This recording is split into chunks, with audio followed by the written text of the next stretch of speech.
ಅಧ್ಯಾಯ 12. 12ನೇ ದಿನದ ಪಾರಾಯಣ. ಪುಣ್ಯಕ್ಷೇತ್ರಗಳಲ್ಲಿ ನದಿ ಸ್ನಾನ.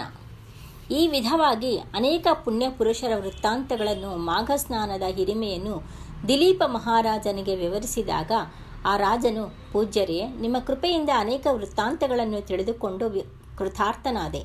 ಆದರೆ ಮತ್ತೊಂದು ಸಂಶಯ ನನಗೆ ಉಂಟಾಗಿದೆ. ಅದೇನೆಂದರೆ, ಮಾಘ ಮಾಸದಲ್ಲಿ ಯಾವ ಯಾವ ತೀರ್ಥಗಳ ಸಂದರ್ಶನ ಮಾಡಬೇಕು, ಅಪ್ಪಣೆ ಕೊಡಿರಿ ಎಂದು ವಿನಮ್ರವಾಗಿ ಕೋರಿದಾಗ ವಸಿಷ್ಠ ಮಹರ್ಷಿಗಳು ಮತ್ತೆ ಹೀಗೆ ಹೇಳುತ್ತಾರೆ: ದಿಲೀಪ ಮಹಾರಾಜ, ಮಾಘ ಸ್ನಾನ ಮಾಡುವುದರಲ್ಲಿ ಆಸಕ್ತಿ ಇರುವವರಿಗೆ ಮುಖ್ಯವಾಗಿ ತೀರ್ಥ ಮಹಿಮೆಯನ್ನು ಕುರಿತು ವಿವರವಾಗಿ ಹೇಳುತ್ತೇನೆ. ಆಸಕ್ತಿ ಶ್ರದ್ಧೆಯಿಂದ ಕೇಳುವಂತನಾಗು. ಮಾಘ ಮಾಸದಲ್ಲಿ ನದಿ ಸ್ನಾನ ಬಹಳ ಮುಖ್ಯವಾದುದು. ಮಾಘ ಸ್ನಾನ ಮಾಡದೆ ತೀರ್ಥಗಳನ್ನು ಸೇವಿಸುವುದು ಸಾಕೆಂದು ಎಂದುಕೊಂಡರೆ ಅದು ಅವಿವೇಕವಾಗುತ್ತದೆ. ಅದು ಹೇಗೆಂದರೆ, ಮಾಘ ಮಾಸದಲ್ಲಿ ಯಾವ ನದಿಯ ನೀರಾದರೂ ಗಂಗೆಯ ನೀರಿಗೆ ಸಮಾನವೇ. ಆದ್ದರಿಂದ ಮಾಘ ಮಾಸ ನದಿ ಸ್ನಾನ ಸರ್ವ ಪಾಪಹರವಾದುದು, ಅವಶ್ಯವಾದುದೂ ಕೂಡ. ಹಾಗೆಯೇ ಪ್ರಯಾಗ ಅತಿ ಮುಖ್ಯವಾದ ಕ್ಷೇತ್ರ.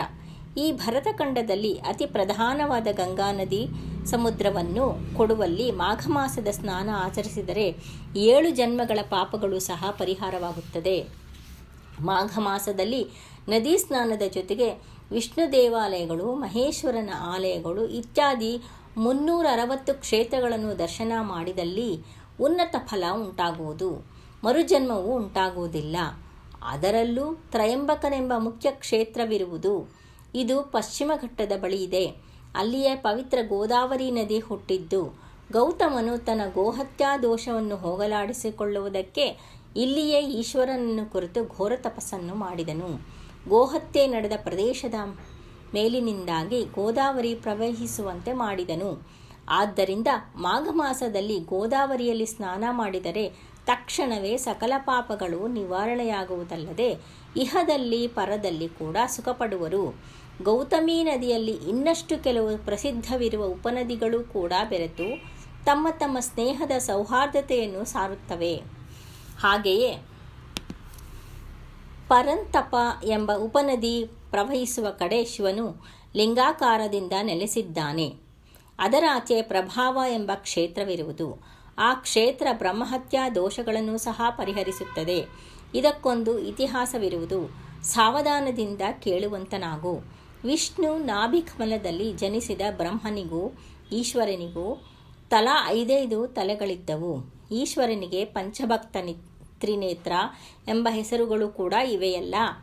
ಬ್ರಹ್ಮದೇವನು ನನಗೂ 5 ತಲೆಗಳು, ನಾನೇ ದೊಡ್ಡವನೆಂದು ಶಿವನಲ್ಲಿ ವಾದಿಸಿದನು.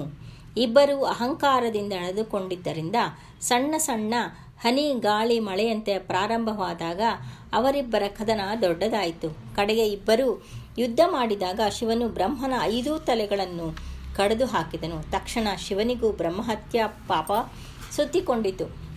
ಶಿವನು ಹೆದರಿ ತಾನು ಕತ್ತರಿಸಿದ ಬ್ರಹ್ಮನ ತಲೆಯನ್ನು ಕೈಯಲ್ಲಿ ಹಿಡಿದುಕೊಂಡು 3 ಲೋಕಗಳನ್ನು ತಿರುಗಾಡುತ್ತಿದ್ದಾಗ ಕ್ರಮಕ್ರಮೇಣ ಕೈಯಲ್ಲಿದ್ದ ಬ್ರಹ್ಮನ ತಲೆ ಒಣಗಿ ಹೋಗಿ ಕಪಾಲವಾಯಿತು.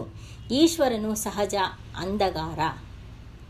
ಆತ ಭಿಕ್ಷಾಟನೆ ಬಂದು ಭಿಕ್ಷಾಂದೇಹಿ ಎಂದಾಗ ಗೃಹಿಣಿಯರು ಭಿಕ್ಷೆಯನ್ನು ಹಿಡಿದು ಹೊಸ್ತಿಲ ಬಳಿ ಬಂದಾಗ ಶಿವನ ಜಗನ್ಮೋಹನಾಕಾರವನ್ನು ಕಂಡು ಮೋಹಿತರಾಗಿ ಭಿಕ್ಷೆಯಾಗಿ ಶಿವನ ಹಿಂದೆ ಹೋಗುತ್ತಿದ್ದರು. ಈ ವಿಚಿತ್ರವನ್ನು ಮುನಿಶ್ರೇಷ್ಠರೆಲ್ಲರೂ ನೋಡಿ ಕುಪಿತರಾಗಿ ತಮ್ಮ ಮಡದಿಯರು ಶಿವನ ಹಿಂದೆ ಹೋಗುವುದನ್ನು ಕಂಡು ಸಹಿಸಲಾಗದೆ ಆತನಿಗೆ ಪುರುಷತ್ವ ನಶಿಸಿ ಹೋಗಲಿ ಎಂದು ಶಪಿಸಿದರು. ಈಶ್ವರನು ಏನೂ ಮಾಡಲಾಗದೆ ಕೆಳಗೆ ಬಿದ್ದು ಹೋದ ಆ ಲಿಂಗದಲ್ಲಿಯೇ ಐಕ್ಯವಾಗಿ ಹೋದನು. ಹಾಗೆ ಲಿಂಗಾಕಾರವಾಗಿ ಪರಿವರ್ತನೆಯಾದ್ದರಿಂದ ಆ ಲಿಂಗ ಅಮಿತದ ತೇಜಸ್ಸಿನಿಂದ ಹೊಳೆಯುತ್ತಿತ್ತು. ಕೋಟಿ ಸೂರ್ಯ ತೇಜದಿಂದ ಕೂಡಿ ಪ್ರಳಯ ಸಂಭವಿಸುವುದೇ ಎಂಬಂತೆ ಭಯಂಕರವಾಗಿ ಉರಿಯುತ್ತಿತ್ತು.